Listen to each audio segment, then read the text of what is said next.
Hi അസ്സലാമു അലൈക്കും. ഇന്ന് ഞാൻ പുതിയ വീഡിയോ ആയിട്ടാണ് വന്നിട്ടുള്ളത്. അവിയൽ ഉണ്ടാക്കുന്ന ഒരു വീഡിയോ ആണ്. അപ്പോൾ നമുക്ക് വീഡിയോയിലേക്ക് പോകാം. അപ്പോൾ അവിയലിന് വേണ്ടിയ ഉരുളക്കിഴങ്ങ് നീളത്തിൽ മുറിച്ചെടുത്തിട്ടുണ്ട്, കട്ട് ചെയ്തെടുത്തിട്ടുണ്ട്. പിന്നെ പച്ച നേന്ത്രപ്പഴം മുറിച്ചിട്ടുണ്ട് നീളത്തിൽ.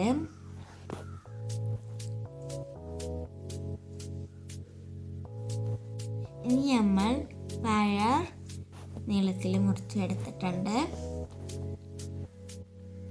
ഇനി ചേന നീളത്തിൽ മുറിച്ചെടുത്തിട്ടുണ്ട്.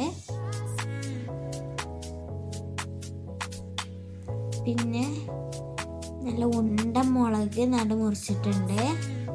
പിന്നെ ചീരുള്ളി കുറച്ചെടുത്തിട്ടുണ്ട്. പിന്നെ ഇത്തിരി മുരിങ്ങക്കായ്, പിന്നെ കുറച്ച് ജീരകം എടുത്തിട്ടുണ്ട്. ഇനി നമ്മൾ കുറച്ച് തോനെ മത്തൻ നീളത്തിൽ അരിഞ്ഞെടുത്തിട്ടുണ്ട് കേട്ടോ.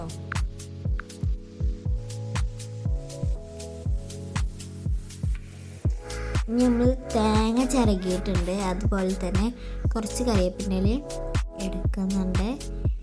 ഇനി ഇത് കരിവേപ്പിൻ്റെ ഇലയും തേങ്ങ മിക്സിയിലേക്ക് ഇട്ടിട്ട് 4 ഉണ്ടമുളക് ഇതിലേക്ക് ഇട്ട് കൊടുക്കുന്നുണ്ട്, മുറിച്ചതല്ലാതെ. പിന്നെ അതിലേക്ക് ഇനി ഇതിലേക്ക് ചീരുള്ളി ഇട്ട് കൊടുത്തിട്ടുണ്ട്. ഇനി ജീരക കൂടിയും ഇട്ട് കൊടുത്തിട്ടുണ്ട്. ഇനി ഇത് മിക്സിയിൽ അരച്ചെടുക്കാം. അപ്പോൾ മിക്സിയിൽ അരച്ച് കഴിഞ്ഞിട്ടുണ്ട്.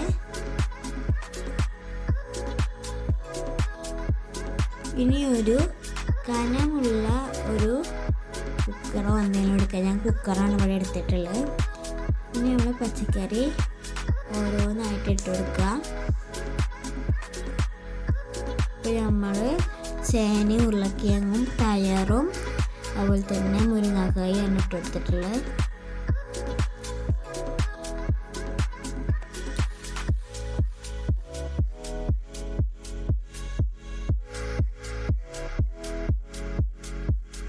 ഇതിലേക്ക് നമ്മൾ മത്തൻ മുറിച്ചത് ഇട്ട് കൊടുക്കുന്നുണ്ട്.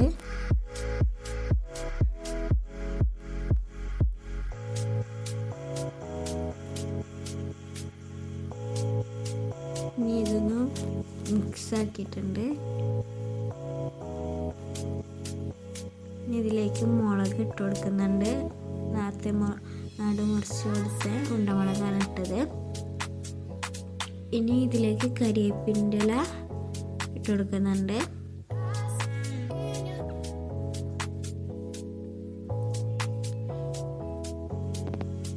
ഇനി ഇതിലേക്ക് ഞങ്ങൾ ഉപ്പ് 2 സ്പൂൺ ആണ് ഇട്ട് കൊടുക്കുന്നത്. നിങ്ങൾക്ക് എത്ര വേണ്ടിയ ആ അളവിൽ ഇട്ട് കൊടുക്കാം. ഇനി ഇതിലേക്ക് മഞ്ഞൾപ്പൊടി ഇട്ട് കൊടുക്കുന്നുണ്ട്.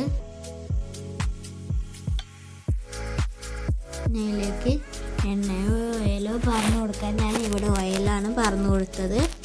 അപ്പോൾ അതൊന്നും മിക്സ് ആക്കിയിട്ടുണ്ട്. ഇനി ഇതിലേക്ക് 1 ഗ്ലാസ് വെള്ളം ഒഴിച്ചു കൊടുക്കുക.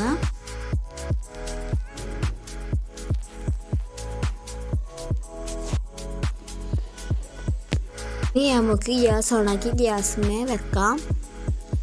അപ്പോൾ നല്ല പുകയൊക്കെ ആവിയൊക്കെ പോകുന്നുണ്ട്.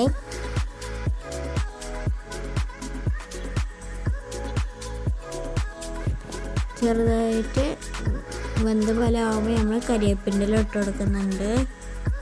ഇനി ഇതിലേക്ക് നമ്മൾ നേരത്തെ ചതച്ച അത് ഇട്ട് കൊടുക്കുന്നുണ്ട്.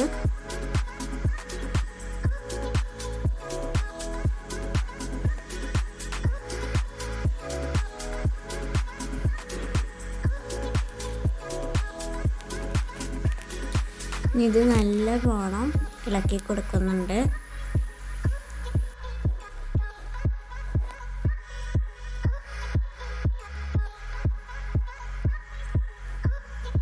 ഇനി ഇതിലേക്ക് നമ്മൾ തൈര് ഒഴിക്കുന്നുണ്ട്. ആവശ്യത്തിന് തൈര് ആഡ് ചെയ്യാം. ഇനി നല്ല പോണം ഇളക്കുക. നമ്മൾ അവിയൽ റെഡി ആയിട്ടുണ്ട്. ഇതിലേക്ക് ഓയിൽ കൂടി ആഡ് ചെയ്തിട്ടുണ്ട്. ഇനി ഞാൻ ചോറ് എടുത്ത് അതിലേക്ക് അവിയൽ ഇട്ട് കഴിച്ച് നോക്കട്ടെ, എങ്ങനെയുണ്ട് നോക്കാം.